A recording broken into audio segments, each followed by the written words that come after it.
Bienvenue à vous en direct sur Public Sénat. Voici les titres de votre édition du 22h ce soir. La campagne, acte 2, tous les candidats redoublent d'efforts dans la course électorale. Ces 500 signatures en main, Marine Le Pen promet des propositions choc. Rattrapée dans les sondages au premier tour, l'équipe de François Hollande annonce une mobilisation inédite sur le terrain. Réconforté par une bonne séquence depuis Villepinte, le président candidat rassure et motive ses troupes. Le match est donc relancé. On en parle ce soir avec notre invité politique Guillaume Pelletier, porte-parole adjoint de Nicolas Sarkozy. Ça s'en va et ça revient, c'est ce que l'on peut dire des sondages ce soir, tandis que notre sondage IFOP fiducial pour Public Sénat, Europe 1 et Paris Match annonce le croisement des courbes au premier tour entre les deux favoris. D'autres sondages, au contraire, reflètent un écart encore plus important entre François Hollande et Nicolas Sarkozy. François Bayrou dénonce ce soir une guerre ridicule des sondages. Le point avec Frédéric Dabi, directeur adjoint de l'IFOP, tout à l'heure. Et puis c'est l'effervescence fiscale qui anime la campagne après la proposition de taxation à 75% des plus riches de François Hollande. Voici donc l'impôt sur les exilés fiscaux de Nicolas Sarkozy qui pourrait rapporter 500 millions d'euros, analyse notre chroniqueur Jean-Louis Gombaud. Voilà pour le sommaire de votre 22h. Merci d'être en notre compagnie ce soir. Ils seront bien présents dans la course présidentielle. Philippe Poutou du NPA, Nicolas Dupont-Aignan pour Debout la République et Marine Le Pen, la candidate du Front National, forte de ses 500 parrainages, espère bien relancer sa campagne et promet des surprises. Marie Brémaud. Ils ont retrouvé la ferveur et leur candidate le sourire. Marine Le Pen revient sur le devant de la scène avec ses 500 signatures de parrainage, plus combative que jamais mais avec un refrain déjà entendu. Présidente de parti, femme, mère de 3 enfants, je lutte. Je combats en politique tout ce qui blesse dans la France d'aujourd'hui. Relancer une campagne en perte de vitesse, remotiver les troupes, c'est le but de cette déclaration de candidature. Marine Le Pen ressort les vieilles recettes, ou plutôt les vieux adversaires. Aujourd'hui, Bruxelles commande, et avec elle la toute-puissante finance. Sans oublier quelques attaques adressées à la gauche. Je veux rappeler solennellement que le modèle de société que propose la gauche affairiste, qui veut revenir au pouvoir, est diamétralement opposé à mes convictions. Je ne veux pas non plus de cette dictature du malheur que la gauche porte. La candidate frontiste n'a pas eu aujourd'hui un mot pour l'adversaire en place, Nicolas Sarkozy, qui chasse depuis quelque temps sur les terres traditionnelles du FN. Mais Marine Le Pen lui réserve-t-elle sans doute ses saillies pour les jours à venir? Et ce n'est pas une surprise. Jean-Pierre Chevènement a officialisé ce soir sur TF1 son soutien à François Hollande. Le président d'honneur du mouvement républicain et citoyen voit dans le candidat PS, je cite, l'homme le mieux à même de rassembler face à la crise. Dans l'actualité également, cette phrase, rien n'est fait. C'est celle que répètent les socialistes pour calmer un éventuel excès de confiance dans leur camp. Au lendemain d'un sondage IFOP pour Public Sénat, Europe 1 et Paris Match qui place Nicolas Sarkozy en tête au premier tour, l'équipe de François Hollande assure prendre ces chiffres avec sang-froid, d'autant plus que d'autres sondages confortent l'avance du candidat. PS, on voit tout cela avec Rahabi K.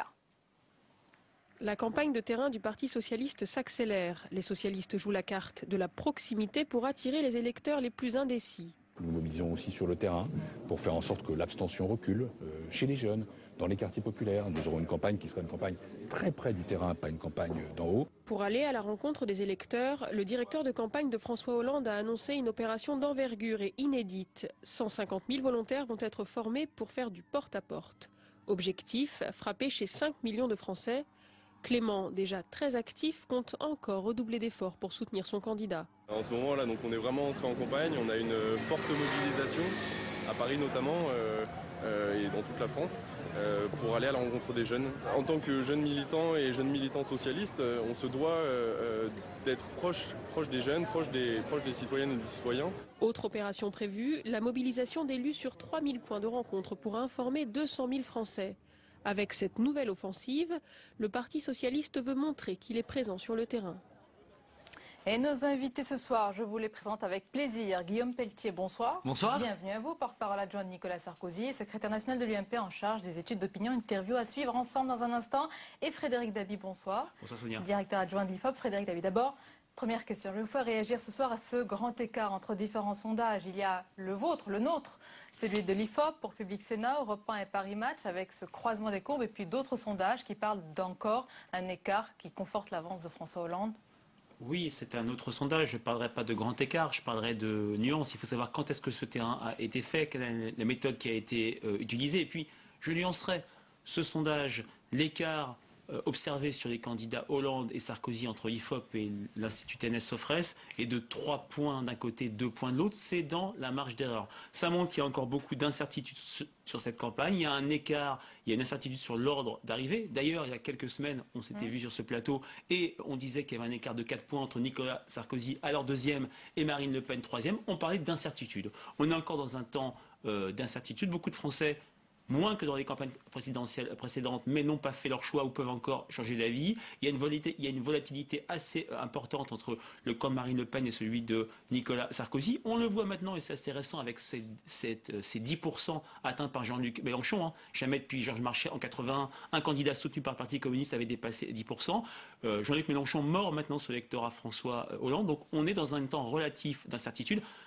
Plutôt que de déclencher une guerre sur les sondages, faisons de la pédagogie, ne donnons pas de fonction prédictive aux sondages, ne voyons pas, je dirais, les photos les unes par rapport aux autres, mais voyons ces sondages en évolution, je dirais, voyons le film au cours des prochaines semaines. Confirmé de ce croisement ce soir. Nous avons un croisement, mais je le relativiserai.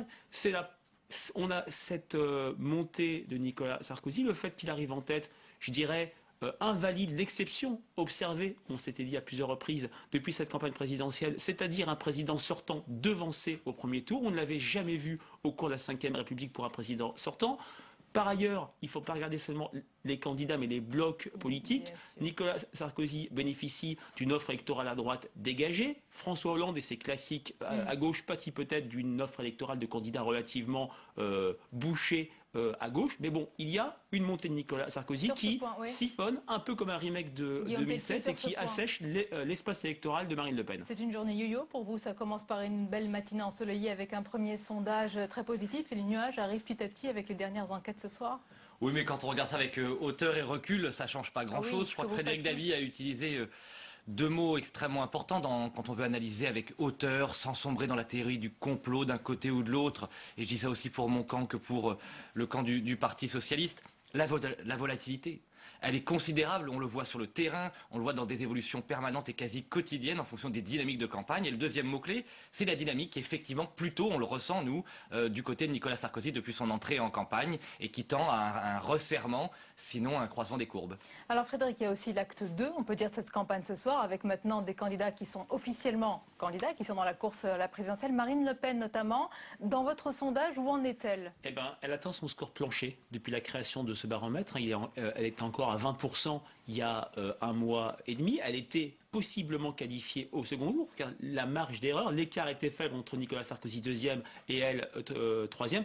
Elle a pâti de cette incertitude sur sa candidature avec cette affaire des 500 parrainages. On ne l'a plus, elle a été moins audible sur ces autres thématiques. Et puis, Nicolas Sarkozy, avec sa stratégie de droitisation, c'est-à-dire d'occupation de l'espace à droite, a réduit l'espace électoral. Alors, à droite, oui, non, parce qu'il n'a pas fait qu'une stratégie de droitisation. Ce qui est assez intéressant, c'est qu'il mène une double stratégie, si je puis dire. D'un côté, il est dans une posture de président sortant. Il a parlé de la France unie, le mot d'ordre mitterrandien en 88, mais aussi il mène une campagne de rassemblement de son camp à droite. Mais c'est normal, au premier tour, on rassemble son camp à droite ou à gauche sur son positionnement politique. Et c'est vrai que jamais Marine Le Pen n'a pris aussi peu d'électeurs Sarkozy 2007, et un peu comme ce remake dont je parlais s'agissant de 2007, on voit que Nicolas Sarkozy attire sur son nom un nombre croissant d'électeurs UMP qui étaient tentés par le Front National et d'électeurs Front National pas sûrs de voter pour Marine Le Pen. Vous disent les deux campagnes, justement, Guillaume Pelletier, on peut marcher sur ces deux pieds en voulant rassembler d'un côté et avoir des thèmes aussi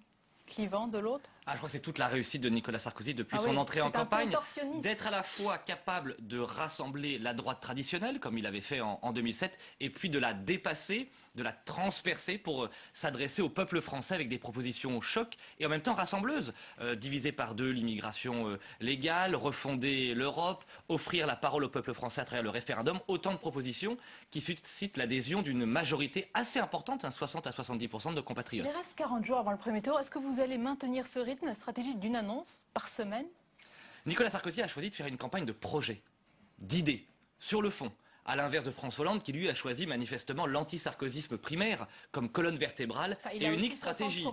Oui, on en entend peu. Alors, à l'exception des 75% qui ont marqué l'opinion, le reste est totalement inaudible. Nicolas Sarkozy, lui, jour après jour, veut donner le tempo dans cette campagne et multiplie les adresses concrètes, précises et populaires vis-à-vis de nos compatriotes. Vous ne craignez pas qu'en présentant ainsi un programme saucissonné, il y a un jour les accords de Schengen, l'autre il y a les exilés fiscaux, le surlendemain je ne sais quoi, il n'y ait pas de vision globale, de cap, de cohérence? Mais je trouve qu'il l'a donné avec beaucoup d'à-propos et de talent et de dynamisme dimanche à Villepinte. Qu'est-ce qu'il nous dit en substance, Nicolas Sarkozy?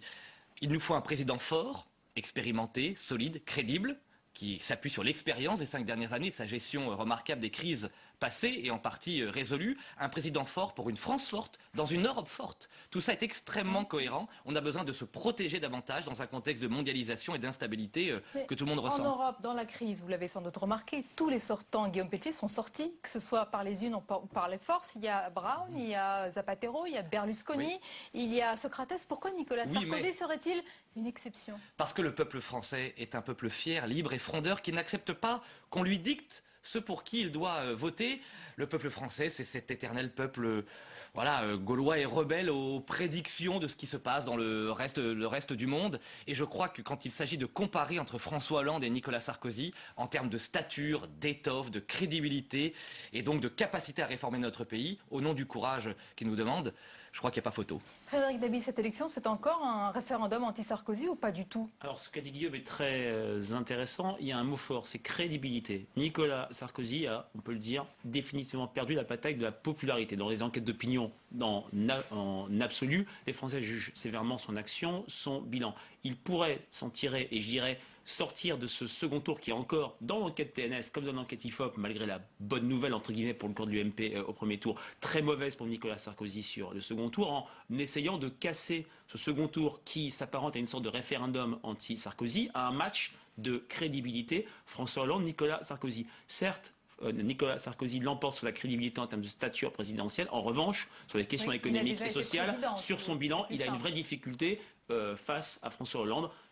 Maintenant, place à la campagne officielle, beaucoup de choses peuvent encore bouger. Guillaume Pelletier, pourquoi pour faire bouger l'Europe et même la France, il faut s'en prendre aux immigrés, selon vous? Et pour vous? Il n'est pas question de s'en prendre aux immigrés. Renégocier les accords de Schengen, diviser l'immigration légale par 2 en France, durcir l'attribution. Je dirais même avec, voyez, les yeux dans les... vieillesse et RSA pour les étrangers, c'est des cadeaux, ce sont des cadeaux. C'est même une protection des Français de France et des immigrés de France et des étrangers de France. Vous les protégez contre eux-mêmes?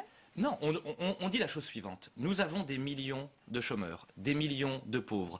Nous savons dans les quartiers populaires, moi, dans ma circonscription à Tours, je vois ça au quotidien, des hommes et des femmes modestes, venus d'ailleurs, venus de loin, qui nous demandent des solutions concrètes et immédiates sur les problématiques de logement et d'emploi. Qu'est-ce que je leur réponds, moi? Je leur dis, on va continuer à accueillir 200 000 étrangers chaque année? Non, moi, ma priorité, pour répondre, et je le dis de manière parfaitement responsable et respectueuse, c'est de trouver une solution pour celles et ceux qui sont sur le territoire national, avant de faire venir, comme le disait Michel Rocard, la misère du monde entier. Est-ce que vous connaissez un certain Nicolas Le Pen? Non. Non, eh bien c'est le titre de l'édito aujourd'hui du Wall Street qui met en avant la rhétorique anti-immigrant de votre candidat. Nicolas Le Pen, c'est bien sûr la contraction de Nicolas Sarkozy et de Marine Le Pen. Oui, on pourrait faire du François Mélenchon aussi avec les 75%. Hein. On peut aller loin dans la caricature. Je crois que c'est la vieille politique, ça, de croire que l'un chasse sur les terres de l'une chasse sur les terres de l'autre.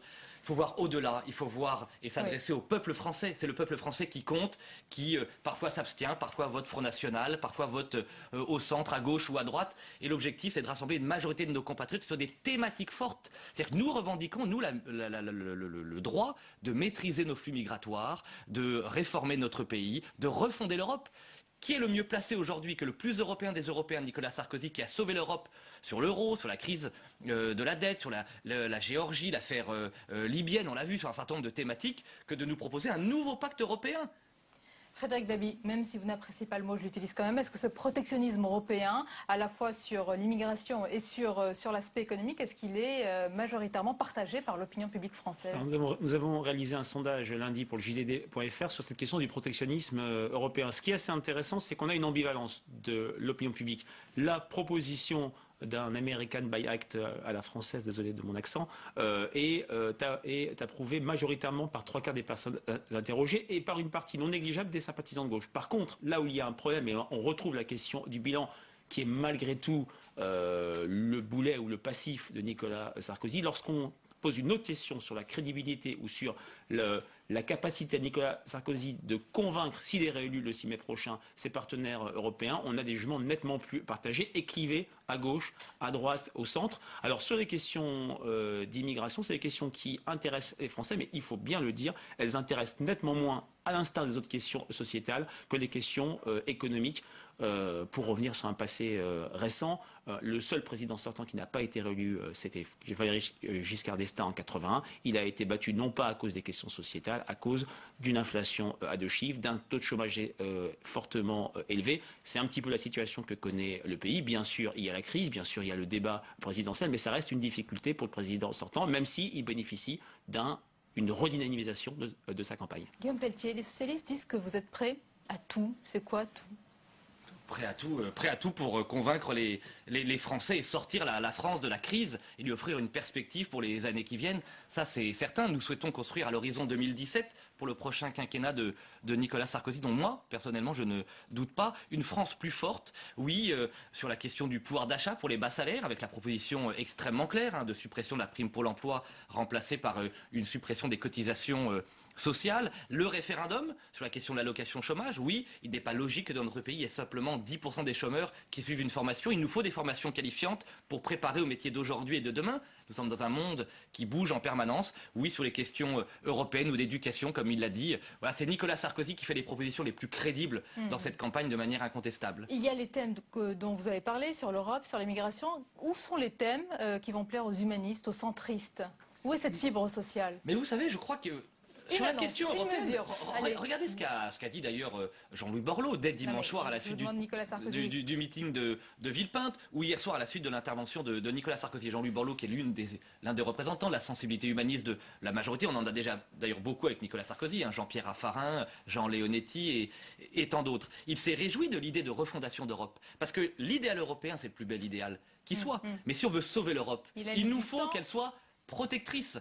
Si on veut réconcilier, si vous voulez, dimanche, Nicolas Sarkozy a dit oui à la France du non. C'est-à-dire à cette France des oubliés, des invisibles, des sans-voix, qui ont envie qu'on se protège davantage dans un contexte de mondialisation et qu'on protège l'identité française et européenne. Vous avez quand même mis du temps à le convaincre, Jean-Louis Borloo, et c'est pas encore fait d'ailleurs.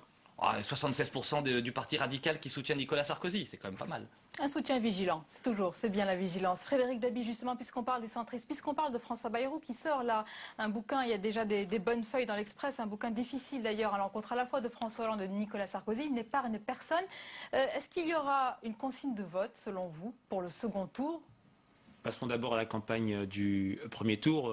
Personne ne peut dire ce que sera le mot d'ordre de François Bayrou. Il ne s'était pas prononcé en 2007. Il est dans une situation relativement compliquée. Il a progressé dans notre baromètre IFOP fiducial, mais il est loin de son étiage de 2007. Surtout, dans cette logique de bipolarisation très fort Sarkozy-Hollande, il n'a pas le même espace qu'en 2007 où il pouvait capitaliser sur l'inquiétude à l'égard de la capacité à Ségolène Royal à exercer les hautes fonctions et une dimension d'inquiétude qui entourait Nicolas Sarkozy sur sa capacité à rassembler.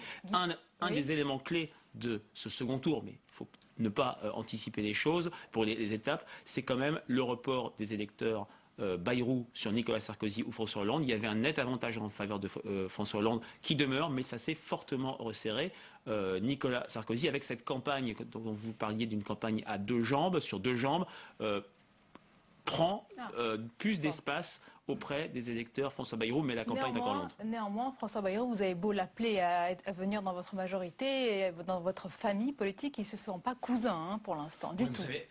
Je répète, pour moi c'est la vieille politique de savoir que les personnalités soutiennent tel ou tel. Ce qui m'intéresse, c'est que les Français soutiennent majoritairement. Vous me soutiez tous les centristes qui soutenaient. Mais parce que vous me posiez la question et donc je vous répondais avec franchise. Donc François Bayrou, Marine Le Pen, c'est pas tellement notre sujet. Notre sujet, c'est leurs électeurs et qu'ils comprennent bien, pour les électeurs de François Bayrou, dont la préoccupation principale c'est la crédibilité sur la question de la dette ou sur la question de l'Europe, que Nicolas Sarkozy est à l'évidence le mieux placé. Et pour les électeurs de Marine Le Pen, agacés, inquiets ou angoissés dans ce contexte de mondialisation, que pour nous protéger des difficultés du monde dans lequel nous vivons, Nicolas Sarkozy est à l'évidence le mieux placé et le plus crédible. Merci Guillaume Pelletier d'avoir été notre invité politique ce soir. Merci Frédéric Dabi pour votre analyse sur notre sondage. Merci à vous. La suite du 22h et aujourd'hui, vous le savez, 3 candidats, François Hollande, Nicolas Sarkozy et François Bayrou, se sont succédés devant un parterre de chefs d'entreprise sur le thème de la compétitivité. L'occasion pour le président candidat d'attaquer de nouveau la proposition de taxation à 75% du candidat socialiste et de préciser aussi les contours de son annonce d'hier soir autour des exilés fiscaux. On l'écoute. 75%, ça pousse les gens à partir. L'impôt sur les exilés, ça les pousse à revenir. La taxe à 75%, comme il l'a très bien dit, ça rapportera 0. Je considère que la taxe sur les exilés, ça peut rapporter 500 millions d'euros. Voilà Nicolas Sarkozy qui s'est exprimé comme les autres candidats lors d'un colloque sur la compétitivité organisé par le journal Le Monde et la FEP, c'est l'association française pour les entreprises privées. Nos caméras y étaient avec Jérôme Rabier. Ils sont venus parler compétitivité, mais les grands patrons français ont surtout discuté fiscalité. Taxation à 75% des hauts revenus ou sur l'exil fiscal, l'important pour eux, c'est de préserver l'attractivité française. Il ne faut pas non plus qu'on fasse de ce pays un repoussoir pour les entrepreneurs, pour ceux qui réussissent à créer de la richesse, mais aussi des emplois, qu'on fasse attention à ça. Certains comme Maurice Lévy étaient pourtant favorables à une taxation importante des hauts revenus, y compris les siens, mais 75%, c'est un peu trop à son goût. Taxer à 75%, si vous ajoutez la CRDS, si vous ajoutez la CSG, ça fait à peu près 80%. Si vous ajoutez l'ISF, ça fait entre 95 et 105%. Insistant sur le coût du travail et la concurrence étrangère pour les entreprises françaises, le patronat s'interroge surtout sur la fiscalité imposée à ces entreprises. Tant qu'on ne comprendra pas que les entreprises françaises sont plus taxées fiscalement que toutes les entreprises européennes, nous n'arriverons pas à trouver les bonnes solutions. Si les candidats à la présidentielle rivalisent pour créer de nouvelles taxations, les patrons français rêvent donc encore, eux, de voir les prélèvements sur les entreprises baisser. Et la chronique économique, c'est avec Jean-Louis Gombaud. Bonsoir Jean-Louis. Bonsoir Sonia. Alors, on l'a vu lors de ce colloque, mais aussi ce matin, avec cette une, avec l'interview de Laurence Parisot, le patronat fait donc son entrée officiellement dans la campagne. Et j'ajoute que pas seulement le patronat, puisque la CGT aujourd'hui a appelé carrément à ne pas voter pour Nicolas Sarkozy. C'est une première exceptionnelle. C'est une première, sans se prononcer quand même, il reste encore le choix, sur un candidat précis. Mais effectivement, c'est l'entrée en campagne avec ce colloque de l'association des plus grandes entreprises françaises, les 100 plus grandes, cet entretien de Madame Parisot au quotidien Les Échos, et ils rentrent l'un et l'autre sur le thème de la compétitivité. Et ça peut non pas changer, mais modifier légèrement les thèmes de campagne. Jusqu'à présent, sur les questions économiques, la question majeure qui était posée, c'était sur la dépense publique, les équilibres budgétaires. Et on doit dire que M. Hollande, qu'on attendait au tournant sur cette affaire, s'en est pas si mal sorti en fin de compte, même s'il est un peu imprécis sur les économies de dépenses publiques qu'il compte faire. L'idée selon laquelle la dépense publique n'ira pas à volo, qu'on ira progressivement à l'équilibre budgétaire, si tout marche bien, bien entendu, est à peu près passé. On entre donc sur un autre thème qui est là sur la question de la compétitivité. Et sur ce plan, on peut dire que quand même M. Sarkozy a un petit train d'avance dans cette histoire. Par exemple, il est clair que ça vient d'être dit dans le reportage, ce qui intéresse, ce qui préoccupe beaucoup les entreprises, ce sont les charges qui pèsent sur elles. Et elles s'inquiètent de la venue probable, possible en tout cas, de M. Hollande au pouvoir, alors que M. Sarkozy peut présenter quand même quelque part un bilan. Oui, bien sûr, les prélèvements obligatoires ont augmenté en France sur les 5 dernières années, 1 point, 20 milliards, c'est quand même pas mal, 20 milliards d'impôts en plus, mais sur les entreprises, les prélèvements obligatoires ont plutôt baissé. Donc quelque part, il leur dit, écoutez, moi, vous voyez, j'ai quand même allégé d'une manière ou d'une autre vos charges, et je compte le faire dans la prochaine période. Est-ce qu'on peut dire, lui, qu'il y a deux visions très différentes, évidemment, de la compétitivité entre François Hollande et Nicolas Sarkozy, voire opposées?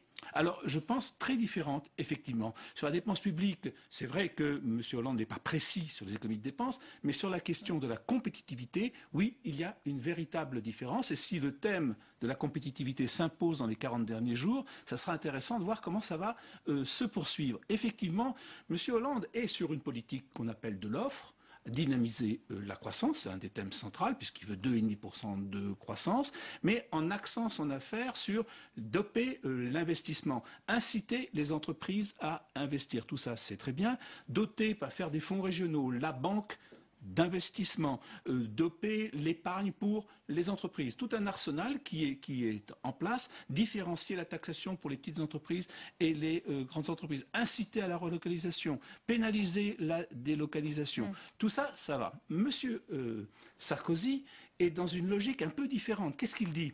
Il dit, je baisse les charges des entreprises. En baissant les charges d'entreprises, je leur permets de réduire les prix. Comme je leur permets de réduire les prix, je facilite leur vente. Comme je facilite leur vente, je fais de la croissance et au bout du cours, je fais de l'emploi. Et donc, oui, il y a une démarche qui est... Monsieur Hollande dit, je dope l'offre, oui, mais il n'arrive pas à tenir le maillon. En quoi je fais une offre plus compétitive que le concurrent? Alors que Sarkozy est beaucoup plus, sur cette affaire, est un peu plus précis. Il reste 40 jours pour rattraper le temps perdu. Il y a quand même 2 visions, 2 projets. Voilà. Merci beaucoup Jean-Louis. La dernière page est 22h à présent avec tout ce qui vous a échappé. Comme d'habitude dans le reste de l'actualité, c'est le tour de l'info. Il est signé Cécile Sixou. Affaire Mediator, le retour des salariés des laboratoires Servier ont été placés en garde à vue ce matin. Ils sont accusés d'avoir détruit des preuves, des documents nécessaires à l'enquête. Le siège de l'entreprise Assurène a également été perquisitionné. Le premier procès de l'affaire s'ouvre au printemps. L'entreprise et son fondateur Jacques Servier devraient comparaître à ce moment-là. Mylène Litzler et Michael Blément, le couple français disparu dans le naufrage du Concordia, figurent bien parmi les corps retrouvés dans l'épave le 22 février dernier. Les tests ADN ont permis de les identifier ainsi que 7 autres victimes. Au total, 32 personnes sont mortes dans la catastrophe. Ce soir, les familles expriment leur colère. Ils ont appris la nouvelle par voie de presse. La Chine fait de la rétention de ressources et ça ne plaît pas au reste du monde. Washington, Bruxelles et Tokyo ont déposé plainte contre Pékin à l'OMC. Si la Chine laissait tout simplement le marché fonctionner par lui-même, nous n'aurions aucune objection. Mais sa politique empêche actuellement cela et va à l'encontre des règles que la Chine a accepté de suivre. En cause des métaux appelés terres rares, dont la Chine détient le quasi-monopole. Elle les exporterait de façon restrictive à ses partenaires mondiaux et exercerait ainsi une concurrence déloyale. Ces métaux indispensables à l'industrie permettent notamment de fabriquer des éoliennes et des téléphones portables. Sauver l'économie grecque, oui, mais détruire son patrimoine, non. C'est le cri d'alarme lancé par 950 archéologues grecs. Ils partent en guerre contre le FMI, responsable selon eux de mettre en péril la culture de leur pays. Coupes budgétaires à répétition et manque de moyens les poussent effectivement à abandonner des chantiers.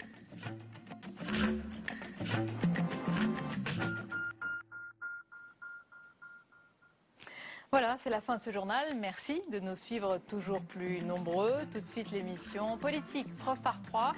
Quant à moi, je vous dis à demain avec plaisir, j'espère, partager.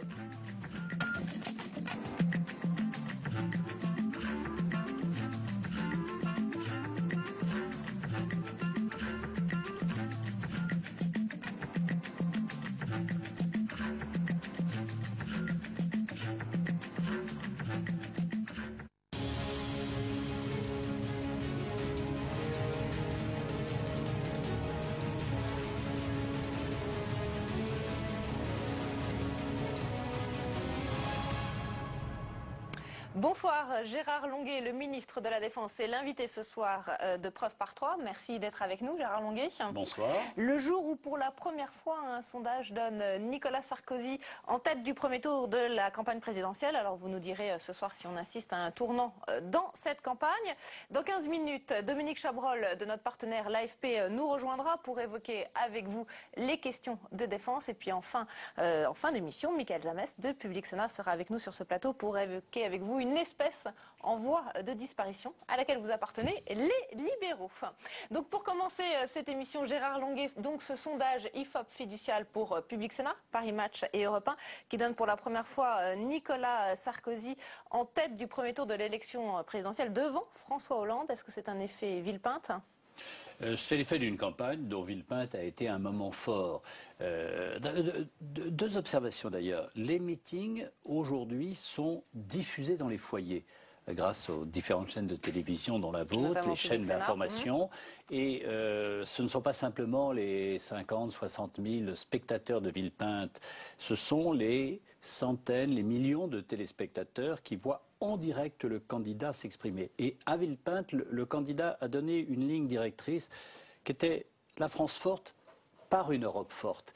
Et là, c'était un événement important, parce que l'idée de la France forte en soi, personne ne peut être contre, mais comment?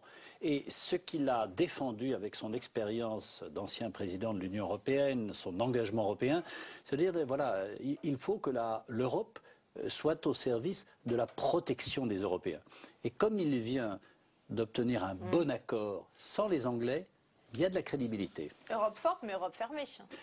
Il faut, pour être un petit peu plus fort, il faut en effet se protéger des courants d'air inutiles. Et il y en a. On parlait des sondages qui se suivent et qui se contredisent, puisqu'à l'instant, un nouveau sondage TNS-Sofres donne François Hollande toujours en tête du premier tour à 30%, devant Nicolas Sarkozy à 26%. Nicolas Sarkozy qui perd 2 points, c'est donc loin d'être gagné. Tout à fait. Je veux dire par là que les sondages donnent des photos à un moment, chacun avec sa méthode, chacun avec son échantillon. Il faut être d'une sérénité totale. D'ailleurs, les gens qui votent Hollande, je l'espère, ne votent pas pour des sondages, et je soutiens Nicolas Sarkozy, quel que soit le sondage, quoi qu'il arrive. Donc François Hollande a raison aujourd'hui quand il dit qu'il ne faut pas se laisser impressionner par rien. Il faut être d'une grande sérénité, avoir des convictions fortes, c'est le cas de Nicolas Sarkozy. Au second tour, en tout cas, Nicolas Sarkozy est toujours largement battu pour l'instant. Ça montre toujours quand même un rejet massif de votre candidat. C'est très intéressant le deuxième tour pour 2 raisons. D'abord, il y a dans le jugement que les Français ont de leur président de la République une part d'affectif considérable. Peut-être Nicolas Sarkozy, par sa présence médiatique, par son dynamisme, son énergie, ses comportements, est quelqu'un qui suscite des réactions plus importantes que d'autres personnages. Peut-être un peu d'affection encore, alors, non? Alors, la dimension est affective. C'est-à-dire, on vous a tellement aimé, cher président, en 2007, on aimerait vous retrouver. Je pense qu'ils vont le retrouver tel qu'ils l'ont aimé. L'exercice du pouvoir est terrible. Et il y a eu des tensions affectives entre le peuple français et Nicolas. Je pense qu'il peut, par cette période de campagne, gommer ces tensions. Vous n'avez pas l'impression que pour l'instant, le second tour ressemble plutôt à un référendum anti-Sarkozy? Aujourd'hui, il n'est pas majoritaire au deuxième tour. C'est affectif et donc c'est superficiel. Je pense que la démarche de Nicolas, à la fois de conviction et de modestie, vous n'avez pas toujours habitué, c'est important pour que les Français se disent il a un mandat, c'est constitutionnellement un dernier mandat, il a l'expérience, on verra les jugements entre les 2 tours, ils n'auront rien à voir avec le premier tour. Pourquoi? Je vais le dire très simplement. Au premier tour, on pense à ce que l'on n'a pas aimé, au deuxième tour, on pense à ce que l'on va pouvoir créer, construire avec le président que l'on souhaite. Une démarche de modestie qui arrive peut-être un petit peu trop tard, non, dans cette campagne? Il a été dans l'action. Dans ce Je veux dire, quinquennat. Nicolas Sarkozy a été dans l'action jusqu'au bout et